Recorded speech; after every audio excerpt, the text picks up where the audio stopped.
ہے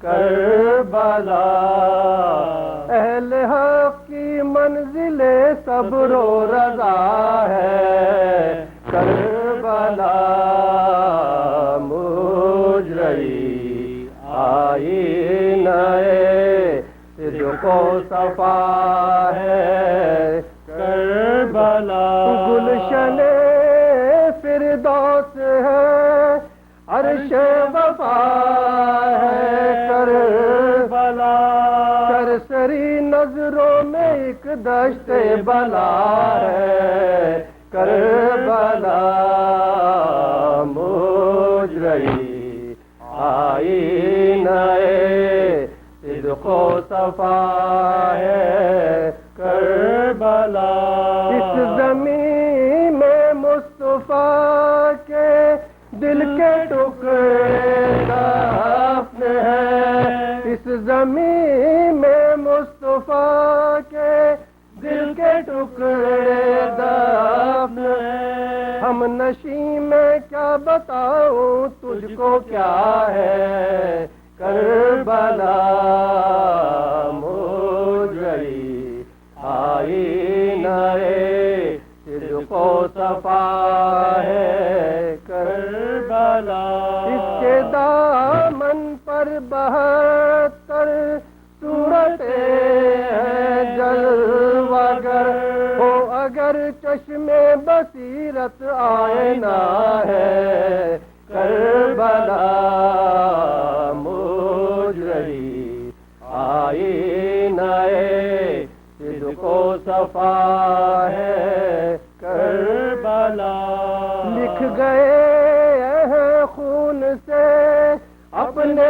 شہیدان وفا، لکھ گئے ہیں خون سے اپنے شہیدان وفا، غور سے پڑھیے کہ یہ شرح وفا ہے کربلا، مجرئی آئینہ صدق و صفا ہے کربلا، راہ حق میں یوں چلا قربانیوں کا سلسلہ، راہ حق میں یوں چلا قربانیوں کا سلسلہ، ابتدا جس کی منا تھی انتہا ہے کربلا، مجرئی آئینہ صدق و صفا ہے کربلا، دین حق کو بھی یہیں سے مل گیا جام بقا، تو بھی چل زاہد حسینی میں قدا ہے کربلا، مجرئی آئینہ صدق و صفا ہے کربلا، مجرئی آئینہ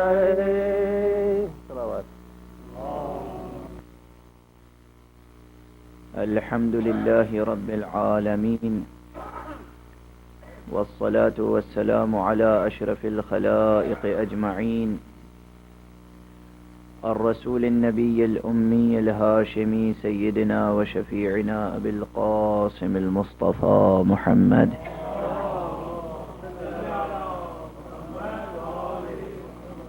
وعلى أهل بيته الطيبين الطاهرين الهداة المهديين المعصومين المظلومين، واللعنة الدائمة على أعداء الدين أجمعين، أما بعد، فقد قال الله تعالى عز اسمه في محكم كتابه ومتقن خطابه، وقوله الحق وهو أصدق القائلين، بسم الله الرحمن الرحيم، يا أيها الناس اعبدوا ربكم الذي خلقكم والذين من قبلكم لعلكم تتقون، الذي جعل لكم الأرض فراشا والسماء بناء وأنزل من السماء ماء فأخرج به من الثمرات رزقا لكم فلا تجعلوا لله أندادا وأنتم تعلمون صلوات برمحمد.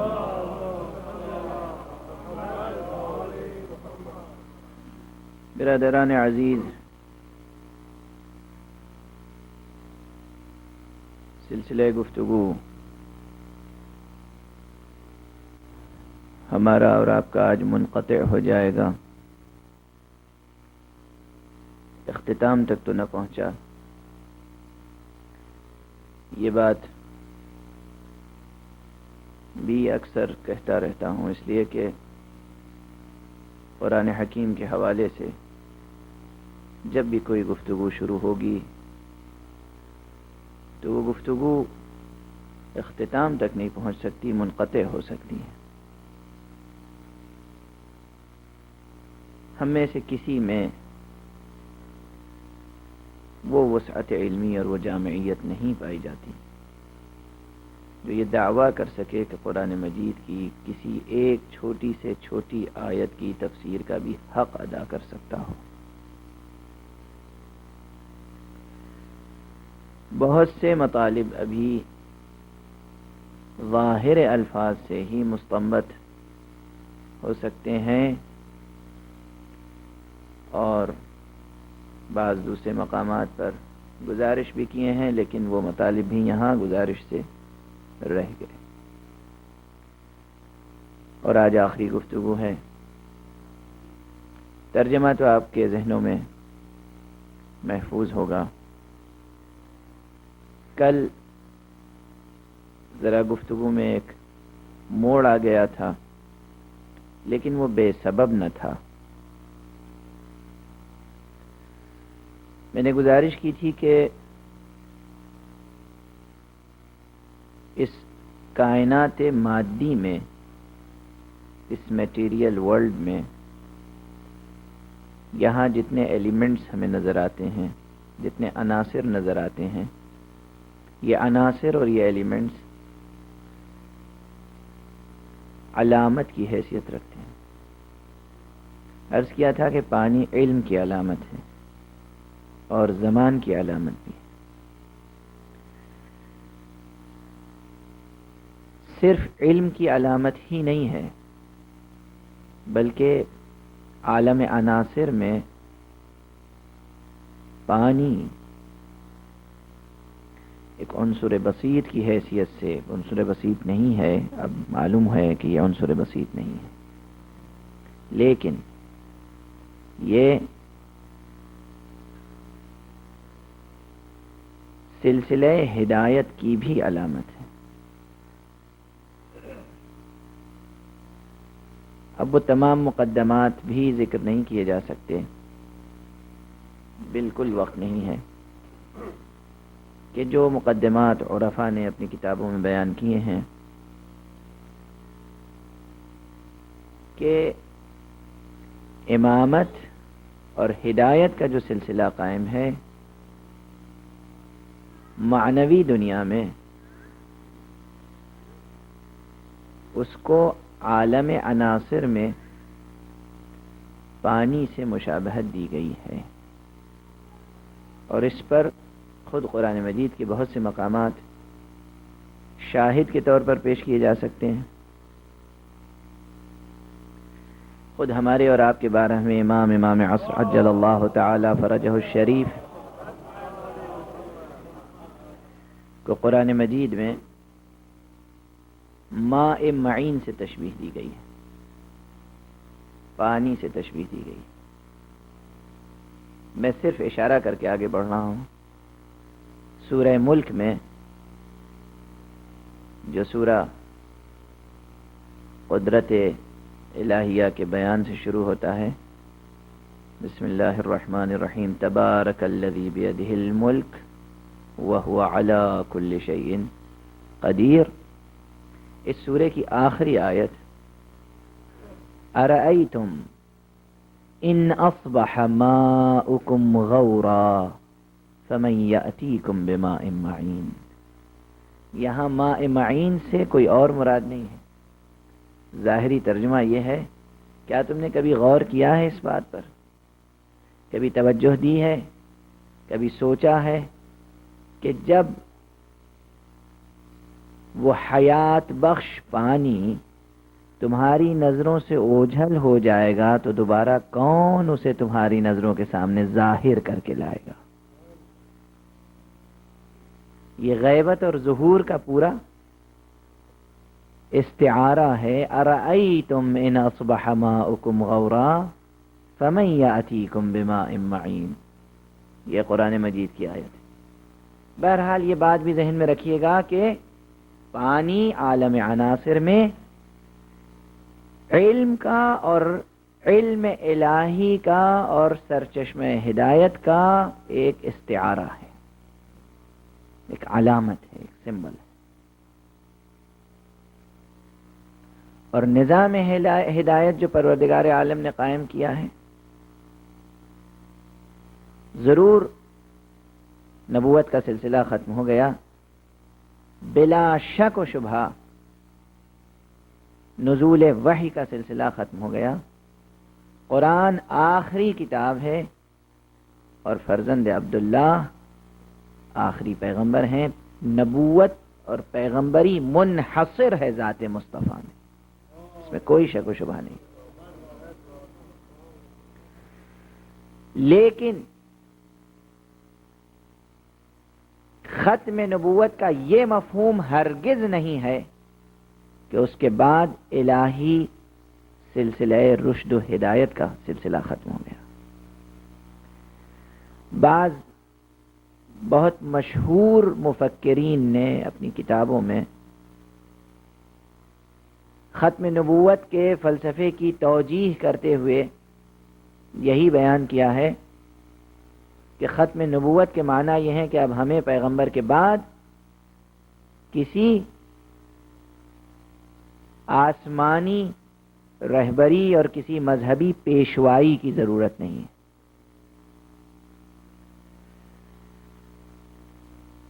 افسوس ہوتا ہے اس طرز تفکر پر غور کر کے. نام نہیں لوں گا، بہت مشہور مفکر ہیں، ہو سکتا ہے آپ میں سے بعض حضرات ان کے معتقد ہوں کسی اعتبار سے، مرحومین میں سے ہیں، گزشتگان میں سے ہیں. سن 1938 میں ان کا انتقال ہو چکا. انہوں نے سن 1934 میں ایک کتاب شائع کی تھی اسلامی علم کلام کے موضوع پر. اسلامی عقائد کو نئے انداز سے توجیہ کی ہے انہوں نے، اور اس میں ختم نبوت کے فلسفے کو اس طرح پیش کیا ہے کہ ختم نبوت کے معنی ہے کہ اب اس کے بعد ہمیں کسی مذہبی پیشوائی کی ضرورت ہی نہیں ہے. یعنی اب سیاسی حکمرانی کی ضرورت ہے، سیاسی خلافت کی ضرورت ہے، مذہبی امامت کی ضرورت نہیں ہے. یہ ان کی سوچ ہے، یہ ان کا اپنا تجزیہ ہے. نہ قرآن نے یہ امپریشن دیا ہے، نہ پیغمبر اکرم صلی اللہ علیہ وآلہ وسلم نے.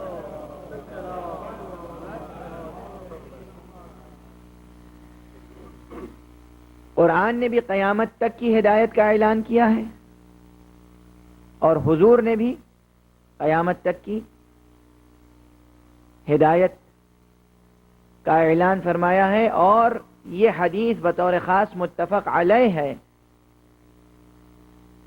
متواتر حدیثوں میں سے ہے کہ پیغمبر نے فرمایا کہ میرے بعد 12 خلفاء ہوں گے، میرے بعد 12 امام ہوں گے، میرے بعد 12 جانشین ہوں گے میرے، سب کے سب قریش میں سے ہوں گے، سب کے سب میرے اہل بیت میں سے ہوں گے، سب کے سب میری ذریت میں سے ہوں گے. یہ حدیث متفق علیہ ہے، تمام فرقہ اسلامی میں یہ حدیث موجود ہے. یہ اور بات ہے کہ جب پوچھئے کہ یہ 12 ہیں کون تو ترتیب سے نام نہیں بتا پاتے. یہ مشکل ضرور ہے. نہ زمانے کی ترتیب قائم رہتی ہے، نہ ناموں کی ترتیب قائم رہتی ہے.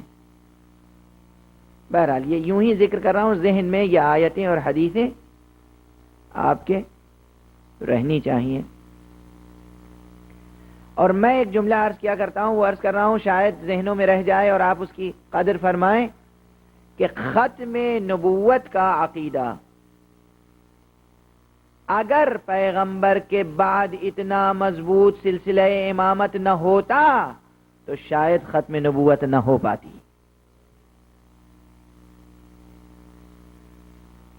ختم نبوت ہو ہی اس لیے گئی کہ محمد ابن عبداللہ کو ایسے اہل بیت مل گئے جو ان کے پیغام کو قیامت تک کے لیے محفوظ رکھنے کے لیے کافی تھے. صلوات پڑھیں.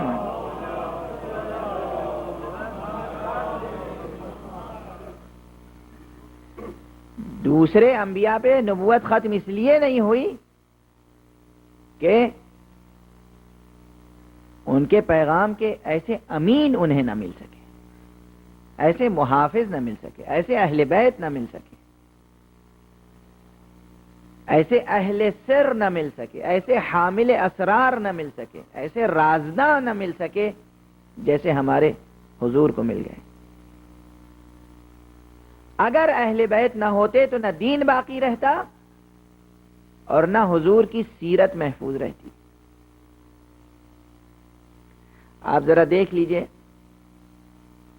دوسرے مذاہب میں، الہی مذاہب کی بات کر رہا ہوں، اہل کتاب کی بات کر رہا ہوں، ان مذاہب کی بات کر رہا ہوں جو توحیدی مذاہب کہلاتے ہیں.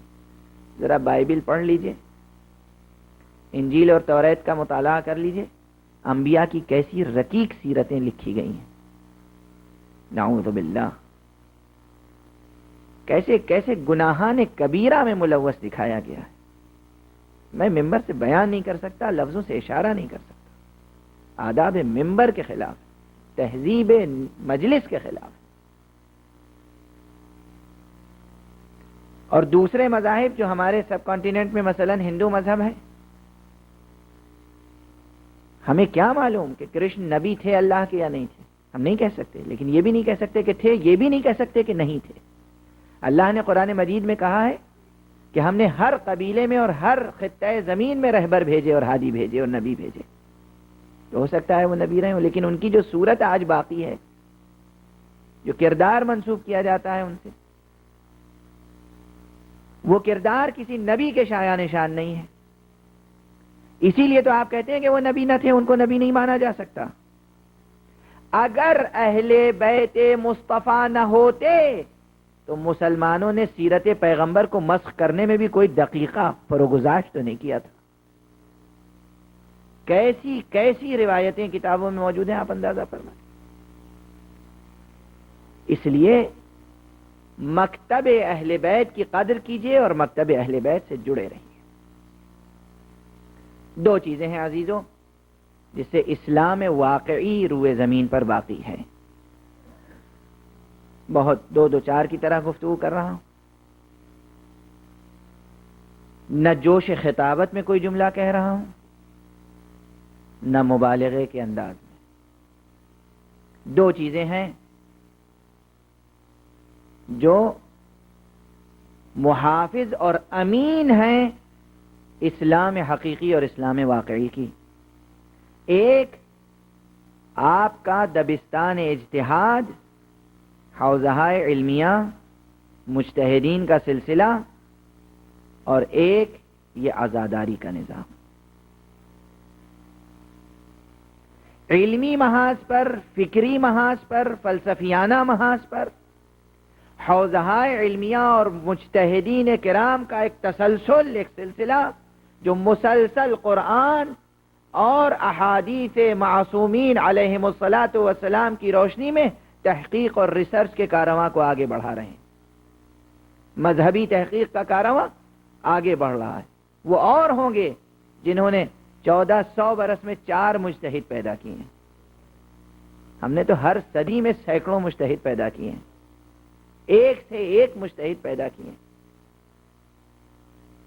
آپ دیکھ لیں، اس وقت قم چلے جائیں آپ، اور اس وقت نجف چلے جائیں.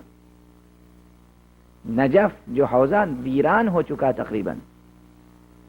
عزیزو، میری آنکھیں گواہ ہیں، میں نے دونوں حوزہ علمیہ دیکھیں. میں نے نجف میں بھی تعلیم حاصل کی ہے اور قم میں بھی. مجھے نجف بھی یاد ہے، وہ لہلہاتا ہوا سرسبز و شاداب باغ علم جسے صدام نحس کی حکومت نے تاراج کر دیا، ویران کر دیا۔ ایک وقت میں کتنے ہزار اسٹوڈنٹس تھے اور کتنے جید علماء تھے ایک وقت میں۔ آیت اللہ العظمہ سید محمود شاہرودی، آیت اللہ العظمہ سید علی بغدادی، آیت اللہ العظمہ سید ابو القاسم خوئی، آیت اللہ العظمہ سید محسن الحکیم طاب ثرا، آیت اللہ العظمہ شیخ عبد الکریم زنجانی، یہ ان سب کی زیارتیں میں نے کی ہیں، مجھے شرف حاصل ہے ان تمام کی زیارت کرنے کا۔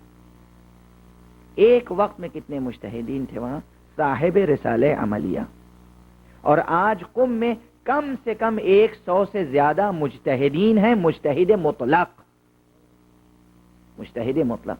یہ بہت بڑا سرمایہ ہے آپ کا،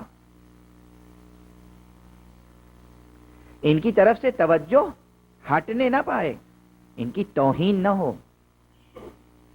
انہیں سبک نہ شمار کیجیے گا۔ یہ دنیا و ما فیہا سے بے نیاز، سردی اور گرمی کے موسموں سے بے پرواہ، سیاست دنیا سے بے پرواہ، مسلسل ان کا کام یہ ہے کہ کتاب الہی اور سنت پیغمبر اور سیرت اہل بیت کی روشنی میں دین کے اصلی ڈھانچے کو محفوظ رکھیں۔ ایک مضبوط قلعہ ہے دین کا جس کا نام ہے حوضہ علمیہ،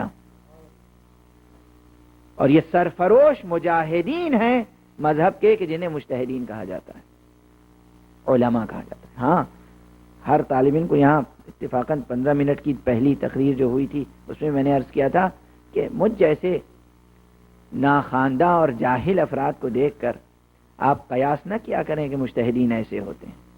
ہم تو معمولی طالب علم کی حیثیت رکھتے ہیں، وہاں 1 سطر 2 سطر پڑھ لیا بس۔ جو علماء ہیں 60 برس 80 برس تک مسلسل صرف پڑھنا اور لکھنا ان کا کام، پڑھنا اور پڑھانا ان کا کام۔ آپ یہاں ایجوکیشن کا کیا ڈائنامک تصور ہوگا جو حوزہ علمیہ میں ہے۔ 80 برس کا بھی اگر انسان ہو جائے تو وہ 2 حیثیتوں سے خالی نہیں ہے، یا درس میں جا رہا ہے یا درس دے رہا ہے، اور یہ گویا عمل ہے پیغمبر کے اس ارشاد پر کہ جب بھی تم صبح اٹھو اغدو عالما او متعلما ولا تکن ثالثا، جب بھی تم اٹھو صبح یا عالم کی حیثیت سے اٹھو یا متعلم کی حیثیت سے اٹھو، تیسری کوئی حیثیت ہوگی تو بس ہلاک ہو جاؤ گے۔ یہ پیغام ہے، یا عالم کی حیثیت ہو، اسکالر کی حیثیت ہو، یا متعلم کی حیثیت ہو، یا کسی کو سکھاؤ یا کسی سے سیکھو، تیسری کوئی حیثیت زندگی کی اگر تم نے اختیار کی ہلاک ہو جاؤ گے، ہلاک۔ اگر یہ منظر دیکھنا ہے تو حوزہ علمیہ میں دیکھیے، وہاں 10 برس 20 برس پڑھنے کے بعد بھی اگر ہم لوگ رشتہ توڑ لیں حوزے سے، بس ممبر پہ آتے ہیں، مجلس مثلاً پڑھ لیا، پیش نماز ہو گئے، جب پھر واپس جاتے ہیں تو پھر علماء میں شمار نہیں ہوتے، کہتے ہیں ہاں پڑھا تھا انہوں نے، پڑھ چکے کہ کوئی معنی ہی نہیں ہے۔ اس وقت آپ جڑے ہوئے ہیں سلسلہ تعلیمی سے یا نہیں؟ پڑھ چکے، پڑھ لیا تھا، سن 60 میں مجتہد ہو گئے تھے، اس کے کوئی معنی نہیں ہوتے۔ آج کیا حیثیت ہے؟ یہ ذہن آپ کا سو گیا یا مسلسل بیدار ہے، جاگ رہا ہے؟ عالمیت کے مسئلے پر ایک میٹنگ ہو رہی تھی، ایک جملہ سنا دوں آپ حضرات کو، شاید فکر انگیز ہو، تھاٹ پرووکنگ چیز ہو آپ کے لیے، کہ کیسے مرجعیت و عالمیت طے ہوتی ہے۔ 10 مجتہدین کے نام آ رہے تھے، ایک مجتہد جو سب سے بزرگ تھے ان کے متعلق گفتگو ہو رہی تھی، سب لوگ نام پیش کر رہے تھے کہ ان کی عالمیت کا اعلان کر دیا جائے، ساری دنیا کے لیے مرجع انہیں مان لیا جائے۔ تو ایک صاحب آگے بڑھے اور انہوں نے کہا کہ 30 برس پہلے یہ مجتہد ہو گئے تھے اور آیت اللہ العظمہ شیخ عبد الکریم حائری نے انہیں مجتہد تسلیم کر لیا تھا، اور انہوں نے کتاب عروۃ الوثقی پر حاشیہ تحریر فرمایا تھا۔ لیکن مسئلہ یہ ہے کہ 30 برس کے عرصے میں انہوں نے کوئی نیا حاشیہ نہیں لکھا۔ یہ کیسے ممکن ہے کہ ایک انسان مسلسل سوچ رہا ہو اور کسی نئے نتیجے تک نہ پہنچ سکے؟ یہ کیسے ممکن ہے کہ 30 برس تک مسلسل ذہن کام کر رہا ہو اور نظریات میں کوئی تبدیلی نہ آئے، خیالات میں کوئی تبدیلی نہ آئے؟ آپ حضرات توجہ سے سن رہے ہیں، میں سب کے چہرے دیکھ رہا ہوں، اور اسی لیے آخری مجلس ہے، اس میں یہ پیغام دینا چاہتا تھا، آ گئی بات زبان پر، اس لیے کہ بعض حضرات نہ جانے کیا کیا تصورات لیے بیٹھے ہیں، چونکہ اس ڈسپلن سے واقف نہیں ہیں۔ ایک مثال اور دے دوں، الکلام یجر الکلام، ارادہ تھا کہ بہت مختصر گفتگو کر کے آج تمام کر دوں۔ بات سے بات پیدا ہوتی ہے۔ آیت اللہ العظماء خوئی طاب ثرا، سید ابو القاسم خوئی جو مرجع تقلید ہوئے ہیں، 90 سے متجاوز عمر میں اس دنیا سے انہوں نے رحلت فرمائی۔ مجھے یہ شرف حاصل ہے بہرحال کہ ان کے پیچھے نماز پڑھ چکا ہوں، ان کی دستبوسی کر چکا ہوں، لیکن ان کے در سے خارج میں شرکت کے لائق نہ تھا جب میں نجف میں تھا، مقدمات کا طالب علم تھا، لیکن بہرحال ان کی زیارت کا شرف ہے۔ جب شعور اتنا پیدا ہوا کہ ان کی کتابوں کو سمجھ سکوں، تو ایک کارنامہ ان کا سامنے آیا 23 جلدوں میں، 23 والیومز میں، اور ہر والیوم تقریباً 400 اور 500 کے درمیان ہے پیجز۔ 23 والیومز میں انہوں نے علوم اسلامی میں سے صرف ایک علم رجال پر کتاب تحریر فرمائی ہے، جس کا نام ہے معجم رجال الحدیث۔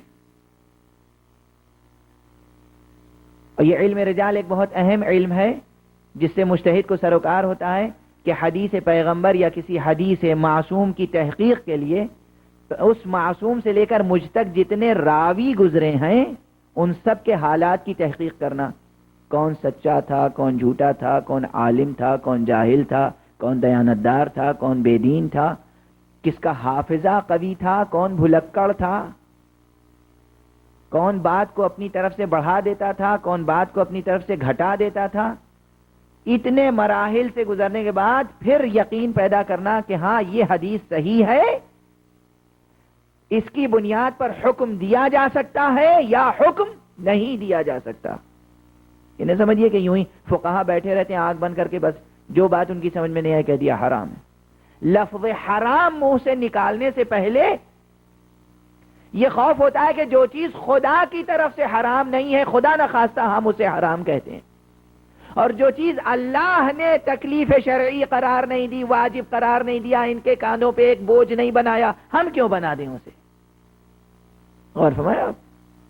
تو ایک خاص حدود اربعہ ہے، اس سے باہر نہیں نکل سکتے۔ بہرحال وہ یہ توجہ فرمائیے گا کہ مثال کے 23 جلدوں میں کتاب لکھی، اس کتاب کو لکھنے میں کتنی تحقیق کی ہوگی؟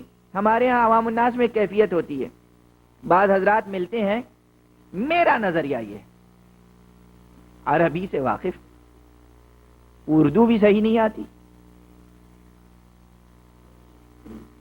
اور صاحب اردو اور انگریزی کے اور ہندی کے اور مختلف زبانوں کے ٹرانسلیشنز پڑھ کر قرآن کے اور حدیث کے اور کچھ ادھورے اور کچھ پورے ذاکروں سے بیانات سن کر مجتہد ہو جاتے ہیں۔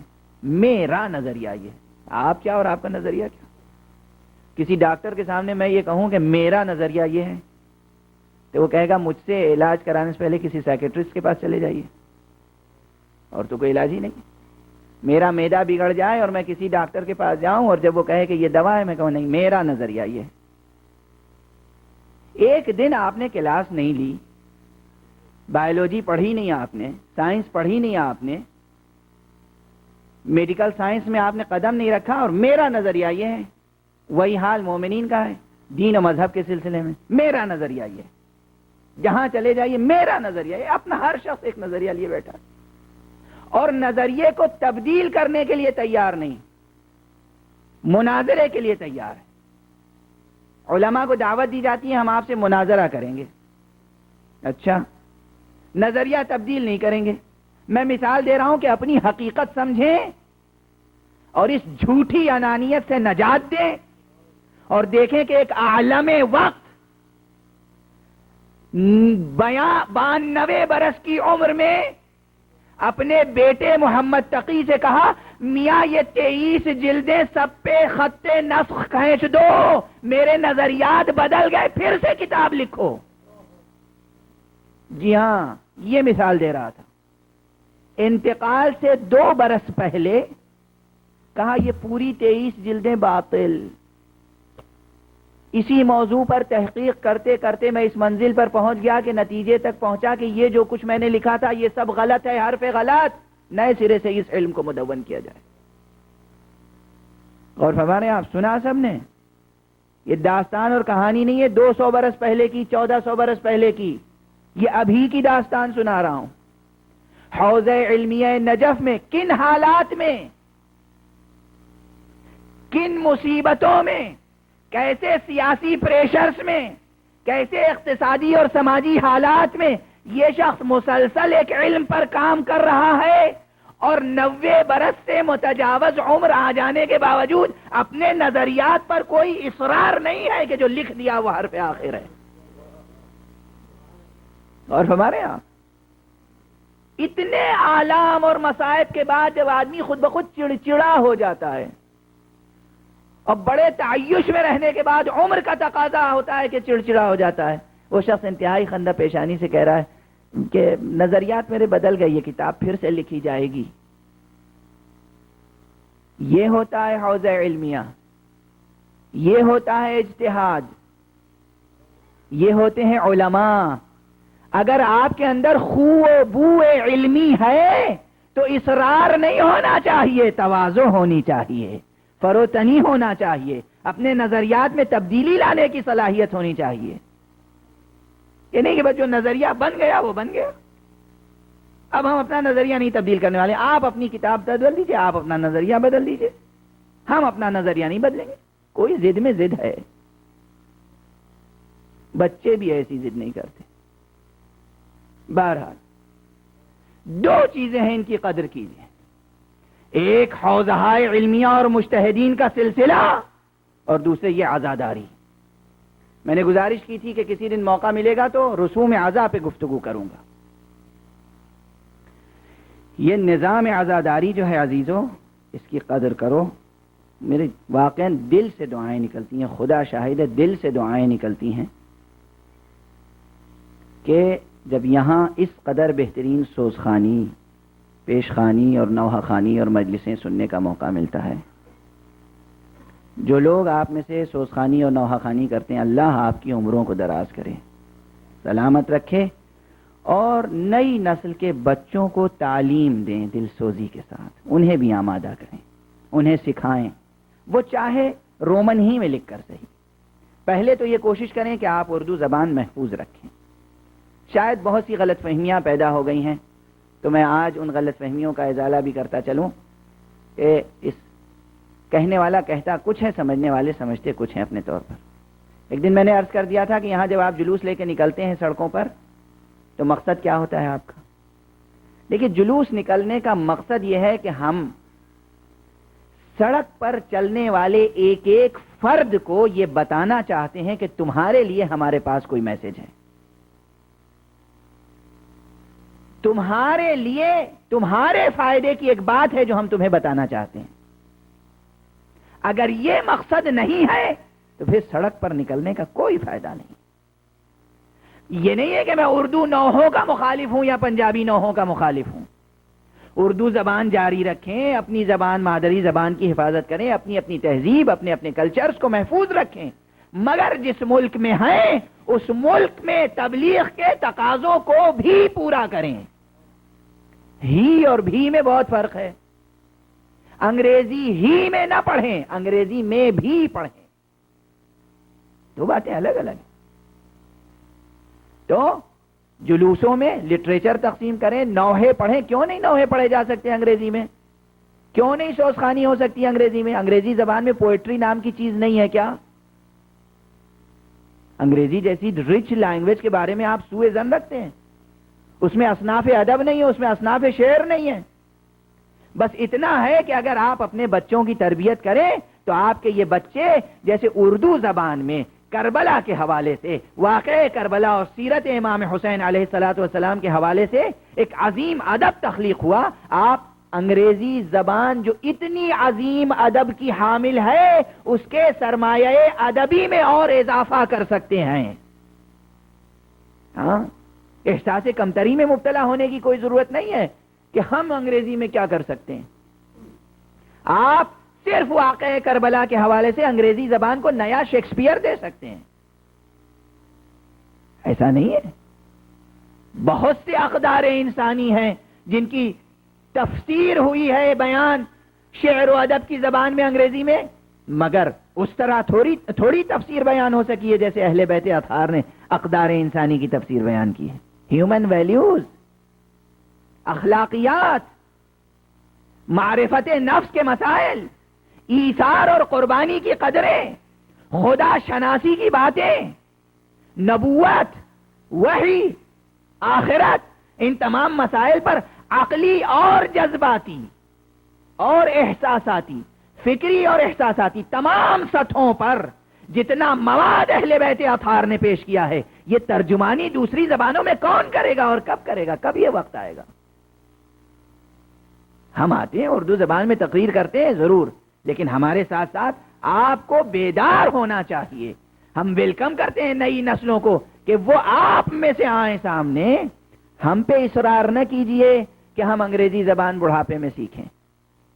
میں کوئی ایکسکیوز نہیں بیان کر رہا ہوں. ہمارے جیسے کتنے افراد، عرب، ہندوستانی، پاکستانی، ایرانی حضرات، ہمارے لہجے ٹوٹ نہیں سکتے. جو بچے یہاں آپ کی گودوں میں پروان چڑھ رہے ہیں، آپ شیعہ ہیں، یہ شیعہ مائیں، یہ شیعہ باپ، آپ کی گود میں، آپ کے آغوش میں، آپ کے سایہ عاطفت میں پروان چڑھنے والے بچے اگر ہماری تقریروں کو سن کر اس ملک کی زبان میں ترجمانی نہ کر سکے تو اس سے بڑا کوئی خسارہ نہیں ہوگا. اللہ ان سینٹرز کو آباد رکھے اور ان کی خدمت کرنے والوں کو توانا رکھے، ان کے حوصلے بلند رہیں، لیکن بیداری کے ساتھ، کوآپریشن، کوآرڈینیشن کے ساتھ. عزاداری کی روح کو ضائع نہ کیجیے اور کسی ایک رسم کو بھی باطل نہ سمجھیے. بعض چیزیں کہیں رائج ہیں، کہیں رائج نہیں ہیں، لیکن اگر کہیں رائج نہیں ہیں اور کہیں رائج ہیں تو صرف یہ تلاش کرنا چاہیے کہ احادیث کے سرمایے میں کہیں وہ پایا جاتا ہے یا نہیں پایا جاتا. مثلا ہندوستان اور پاکستان میں ایک رسم رائج ہے کہ جب ہم سلام پڑھتے ہیں تو ہاتھ اٹھا کر انگلی سے اشارہ کرتے ہیں. ایک غیر پاکستانی شخص نے، سب کانٹیننٹ سے ان کا تعلق نہیں تھا مگر اچھے خاصے پڑھے لکھے آدمی تھے، میرے سامنے بحث شروع کی اور مذاق اڑانا شروع کیا کہ یہ کیا آپ حضرات اشارہ کرتے ہیں. تو میں نے کہا ذرا مفاتیح اٹھا لائیے. مفاتیح الجنان علامہ شیخ عباس قمی کی کتاب ہے. قم ایران کا ملک ہے. علامہ شیخ عباس قمی خاتم المحدثین کہلاتے ہیں. نے کہا مفاتیح الجنان اٹھا لائیے، مزار شیخ مفید اٹھا لائیے، مزار مجلسی اٹھا لائیے. یہ مزار کتابوں کا نام ہے جس میں زیارت کے آداب نقل کیے گئے ہیں. اس میں سے میں نے زیارت نکالی پیغمبر اکرم محمد مصطفیٰ صلی اللہ علیہ وآلہ وسلم. توجہ رکھنا دوستو اور ذہن کو ذرا بیدار رکھنا. میں رسم پرست نہیں ہوں، حقیقت پرست ہوں، اور ہمارے مذہب و مسلک اور فرقے کی بنیاد حقیقت پرستی پر ہے، رسم پرستی پہ نہیں. اگر ہم رسم پرست ہوتے تو کب کے صفحے ہستی سے مٹ چکے ہوتے. یہ ہماری حقیقت پرستی کی طاقت ہے جو ہم باقی ہیں آج روئے زمین پر. کائنات میں گونج ہے تمہارے وجود کی. اپنے وجود کو سبک نہ سمجھو، بڑا سنگین ہے، بڑا وزین ہے، بڑا قیمتی ہے. شرمسار ہونے کی کوئی وجہ نہیں ہے اپنے کلچر یا اپنے مذہب پر. شجاعت کے ساتھ، فخر کے ساتھ، غرور خدا داد کے ساتھ جینے کی ضرورت ہے. غرور بیجا اختیار نہ کرے.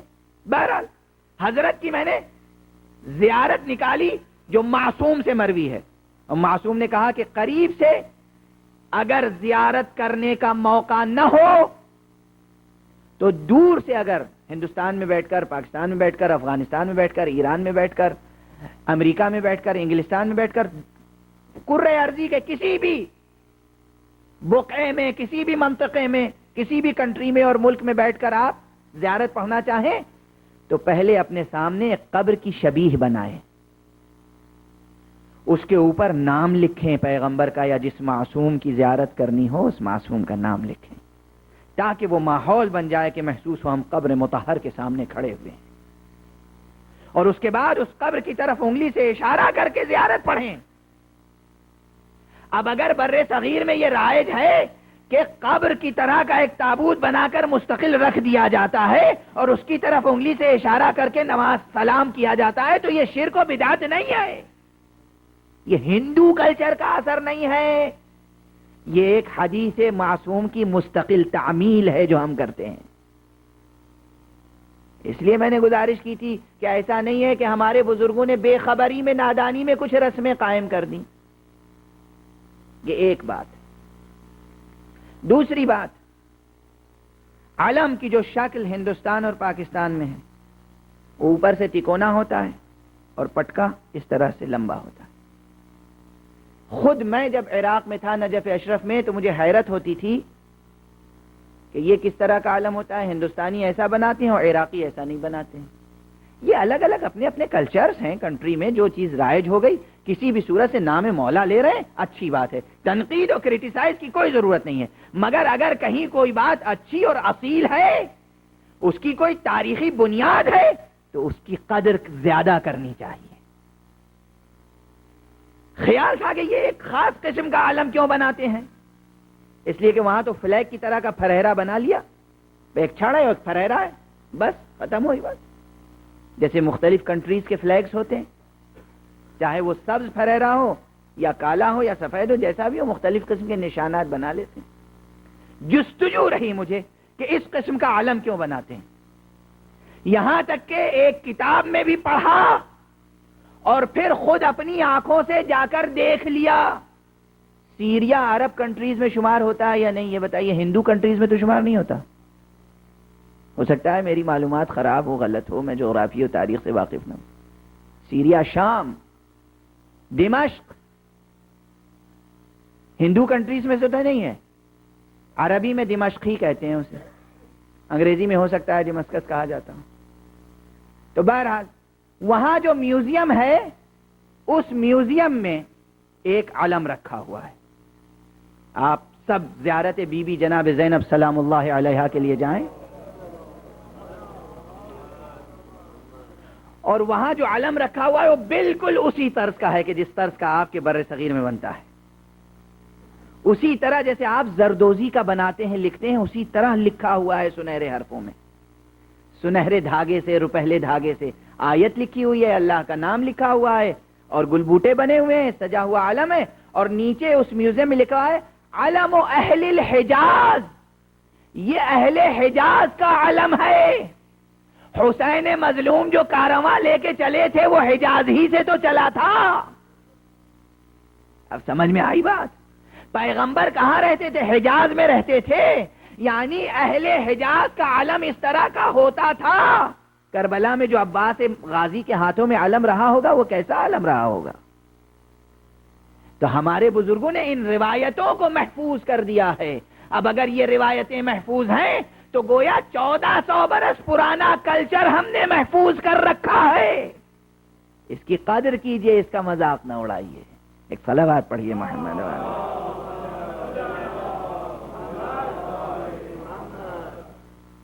بر صغیر کے علماء نے کم خدمت نہیں کی ہے، بہت خدمت کی ہے، اور فرمایا ایک ایک رسم عزاداری کی بڑی اہمیت رکھتی ہے۔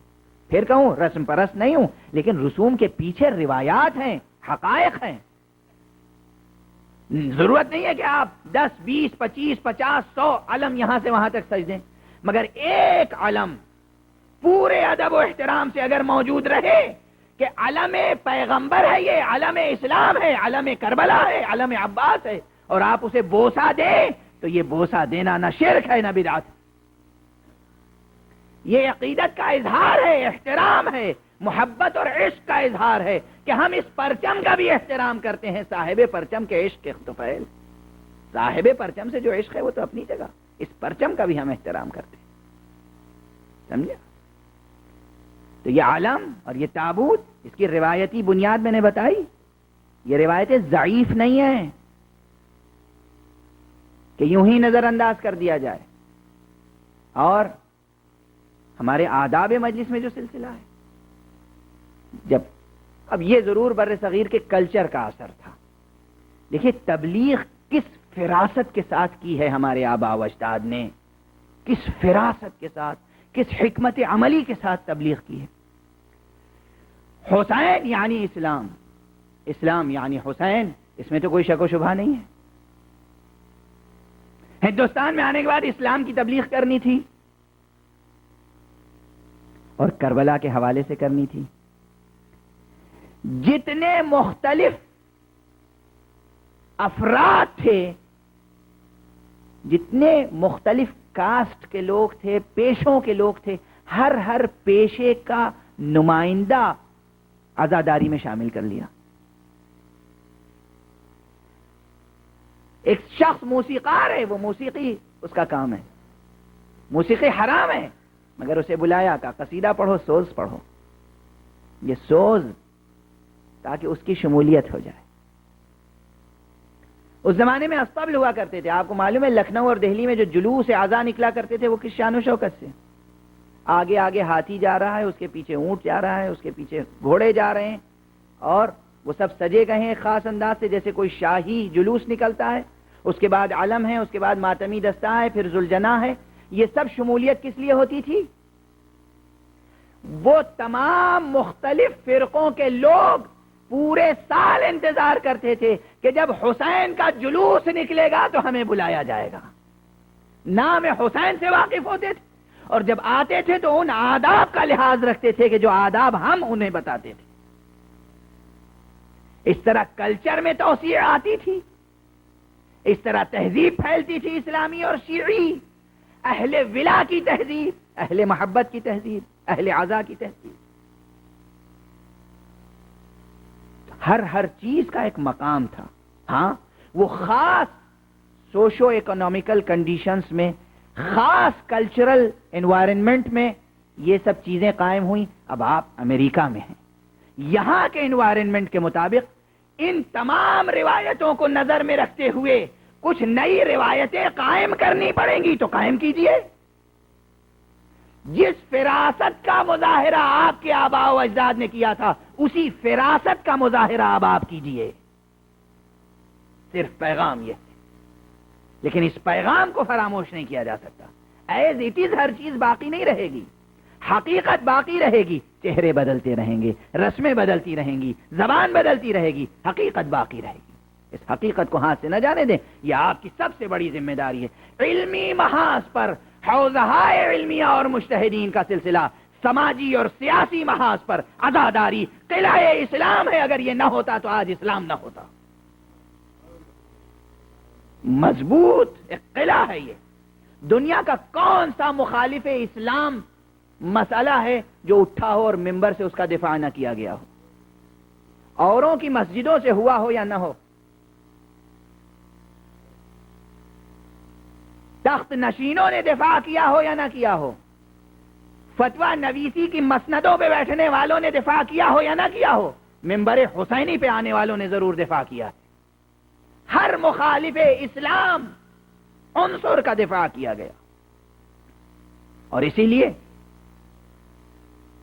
آپ کو اہمیت ہے اس کی. میں صرف عرض کر رہا ہوں دعاؤں کے ساتھ، کاش اور اس کی اہمیت کا اندازہ ہو.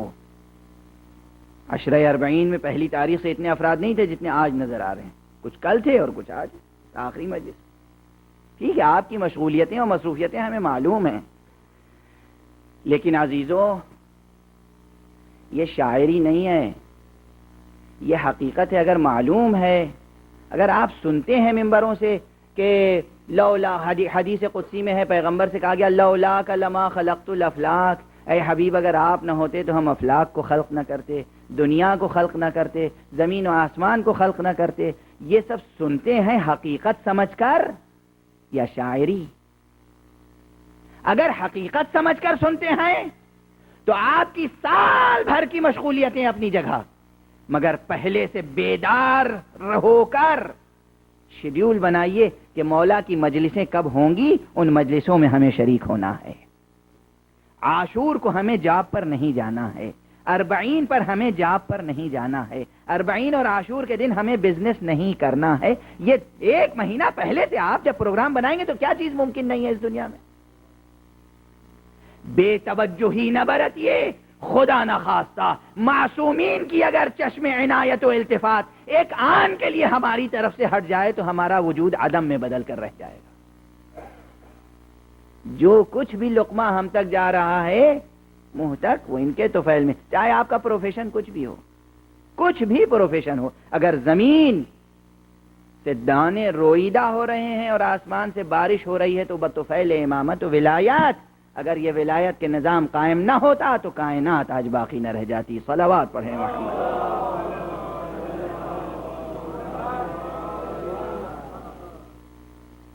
یہ حقیقتیں ہیں، قرآنی حقیقتیں ہیں اور فلسفیانہ حقیقتیں ہیں۔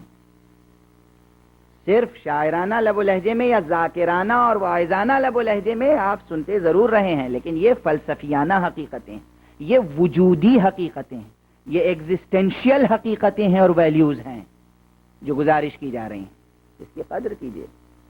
بس گفتگو تمام ہو چکی، اس سے زیادہ گفتگو کرنے کا مجھے اب یارہ نہیں ہے، وقت میں بھی گنجائش نہیں۔ پھر عرض کر رہا ہوں، 2 چیزوں کی حفاظت کیجیے، حوزہ علمیہ کی اور اس عزاداری کی۔ عزاداری میں جو فضائل بیان ہوتے ہیں، جو مصائب بیان ہوتے ہیں، ان کا بھی ایک فلسفہ ہے۔ ہر موضوع اس منبر سے بیان کیا جاتا ہے بطفیل ذکر آل محمد، مگر بنیادی طور پر اس منبر کا کام دفاع حق آل محمد ہے۔ بنیادی کام منبر کا دفاع حق آل محمد ہے۔ اب یہ بھی کسی نے کہا تھا کہ آپ اسلامک اکنامکس پہ پڑھا کیجئے، آپ سائنس پہ پڑھا کیجئے۔ آپ ضرور ہر چیز پہ پڑھا جاتا ہے، پڑھا جانا چاہیے، مگر بطور خاص مثلا مسائل شریعہ، اب اگر آج میں بیٹھ کر صرف مسائل شریعہ پڑھوں کہ نجاسات کتنے ہیں، مطہرات کتنے ہیں، آداب زندگی کیا ہیں، سونے کے آداب کیا ہیں، جاگنے کے آداب کیا ہیں، یہ سب بھی سیرت معصوم سے تعلق رکھتا ہے، مگر اس کا مطلب یہ ہوگا کہ ہم منبر کے حق سے ذرا کترا رہے ہیں۔ دیکھیے، میں کچھ عرض کر رہا ہوں، میں خود بار بار عرض کر چکا ہوں کہ صرف واہ واہ اور سبحان اللہ اور داد طلبی والی مجلسیں تو ادبدا کہ خود ہی نہیں پڑھتا ہوں، خود ہی ایسی مجلسیں پڑھتا ہوں کہ نعرہ لگانے کا موقع ہی کسی کو نہ ملے، حالانکہ ٹھہر ٹھہر کے پڑھتا ہوں۔ ایک خطیب ہیں جو بہت تیزی سے پڑھتے ہیں، کہیں صلوات بھی نہیں بھیجواتے، ماشاءاللہ، اللہ ان کا دم سلامت رکھے، گھنٹے، سوا گھنٹے، 1.5 گھنٹے پڑھتے چلے جاتے ہیں صلوات بھی۔ ایک بچے نے ان سے پوچھا کہ مولانا میں آپ کی تقریر میں نعرہ لگاؤں؟ ان کا اگر موقع مل جائے کہیں تو لگا لیجئے گا، یہ جواب دیا انہوں نے۔ تو وہ اپنی اسپیڈ سے کام لیتے ہیں اور میں اسپیڈ کے بغیر بھی وہ موقع ہی نہیں دیتا آپ کو کہ آپ نعرہ لگائیں، جبکہ نعرہ لگانے کی ضرورت ہے، لیکن ہر سخن موقع و ہر نقطہ مقام دعوت۔ ضرور جب انقلابی گفتگو ہو نعرے لگنے چاہیے، جب فضائل کی گفتگو ہو صلوات ہونی چاہیے، جب مصائب کا بیان ہو گریہ ہونا چاہیے۔ ایک تہذیب مجلس ہے، اس تہذیب مجلس کو باقی رکھیے۔ ہر چیز کا ایک موقع ہے، ایک مناسبت، تہذیب مجلس کو باقی رکھیے۔ اور فرمایا، اور خاص بات جب احکام اور مسائل کی بات ہوتی ہے، بعض حضرات کہتے ہیں یہ فضائل سنتے سنتے مولانا وہی فضائل پڑھے جاتے ہیں، کچھ اور بھی غم ہے زمانے میں محبت کے سوا گویا۔ تو ایک بات عرض کروں، مجھے معلوم ہے اب مجھے بس چند جملے مسائل کے پڑھنے ہیں، لیکن ایک بات عرض کرنا چاہتا ہوں۔ فرض کیجئے کہ میں کسی یونیورسٹی میں داخلہ لوں یا کسی کالج میں داخلہ لوں جہاں کئی سبجیکٹس پڑھنے ضروری ہوں، کئی سبجیکٹس میں پاس ہونا ضروری ہو، لیکن میں جب جاؤں یونیورسٹی میں تو بس 1 گھنٹے کے لیے چلا جاؤں، ایک کلاس میں جا کے بیٹھ گیا اور اتفاق سے وہ کلاس مثلا فزکس کی تھی، تو فزکس کی کلاس میں 1 گھنٹے میں فزکس کا پروفیسر فزکس ہی تو پڑھائے گا، اور کیا پڑھائے گا؟ اب 1 گھنٹے سے زیادہ ہم وقت بھی نہیں دینا چاہتے، ایک استاد سے زیادہ ہم جانا بھی نہیں چاہتے، اور جب وہ 1 گھنٹہ یا 50 منٹ 45 منٹ اپنا لیکچر دے کے ہٹا تو آستین الٹ کے کھڑے ہو گئے. آپ نے کیمسٹری تو پڑھائی ہی نہیں، آپ نے انگلش گرامر تو پڑھائی نہیں، آپ نے بایولوجی تو پڑھائی نہیں. آپ کو معلوم ہے مجھے اتنی چیزوں کا امتحان دینا ہے، آپ اپنی ذمہ داری نہیں سمجھتے. اب بتائیے اس پروفیسر کے پاس، بیچارے کے پاس کیا جواب ہے؟ آپ اپنی ذمہ داری نہیں سمجھتے، ہمارا وقت ضائع کرتے ہیں، صرف فزکس پڑھاتے رہے اتنی دیر. یہی آپ حضرات کا حال ہے. آتے ہیں مجلس اعظم میں، اس منبر پر کام ہے دفاع حق آل محمد. جب فضائل و مصائب پڑھے جاتے ہیں کہتے ہیں آپ احکام دین تو بتاتے ہی نہیں. محراب میں بھی کبھی آتے ہیں، آپ نماز میں بھی شریک ہوتے ہیں، مستقل ریسیڈنٹ عالم موجود ہے، اس کا بھی کوئی استعمال ہوتا ہے؟ آپ ریکویسٹ کریں ان سے، کلاس مقرر کیجئے، ہفتے میں مہینے میں مختلف علوم اسلامی پر کلاسیں مقرر کیجئے، آئیے علم حاصل کیجئے. وقت آپ کے پاس نہیں، ذمہ داری ساری ہماری. کوئی طنز کی بات تو نہیں ہے، کوئی ایسی خاص بات تو نہیں ہے جو کسی کے کلیجے میں تیر پیوست ہو جائے. ایسا نہیں کہ میں اپنے کلیجے کے پھپھولے پھوڑ رہا ہوں بیٹھ کر. یہ بالکل اپنائیت کی گفتگو ہے. آخری مجلس، ایک صلوات پڑھ لیجئے محمد وآلہ.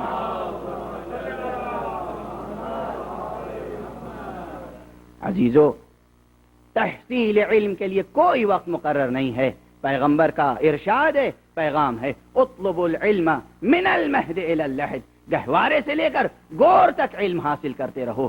ایک دن بھی، اور مولا کائنات فرماتے ہیں اگر 3 دن ایسے گزر جائیں کہ تمہاری معلومات میں اضافہ کوئی نہ ہو تو اپنے مرنے کی دعا کرو.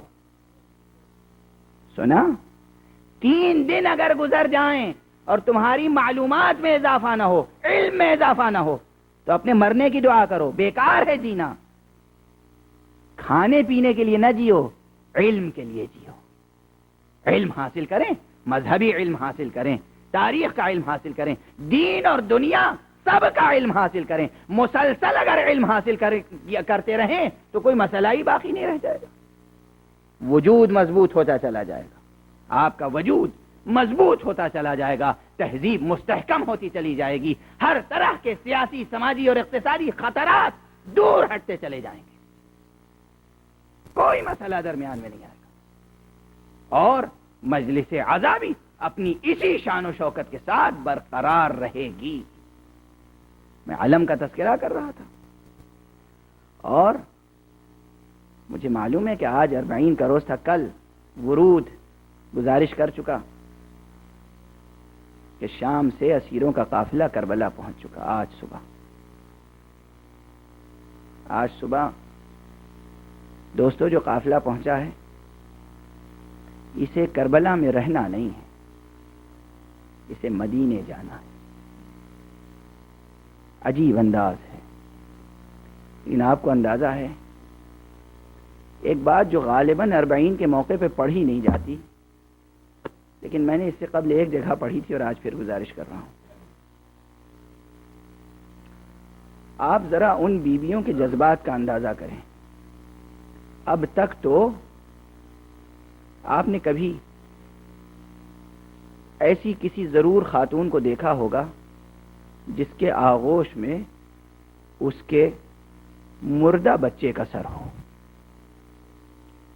کسی ماں کے آغوش میں اس کا بچہ، مردہ بچہ جو اس دنیا سے گزر چکا ہے، بے جان بچہ اس کے آغوش میں پڑا ہو، اور لوگ اس کے آغوش سے لے کر دفن کرنا چاہتے ہیں.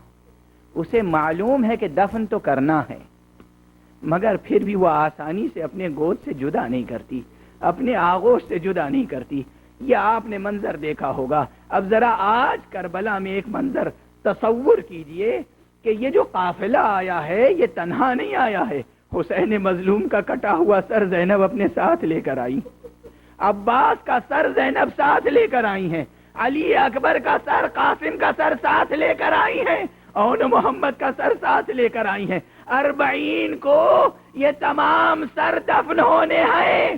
سب بیویوں کو معلوم ہے کہ دفن ہونا ہے، مگر کس انداز سے دفن کیا ہوگا، ایک ایک بیوی نے کس طرح اپنے آغوش سے جدا کیا ہوگا. اللہ اکبر. اندازہ کریں، یہ 40 کوئی معمولی قیامت نہیں ہے. کیا کوہرام برپا ہے کربلا میں، زمین سے آسمان تک شور گریہ بلند. اور اب جب دفن ہو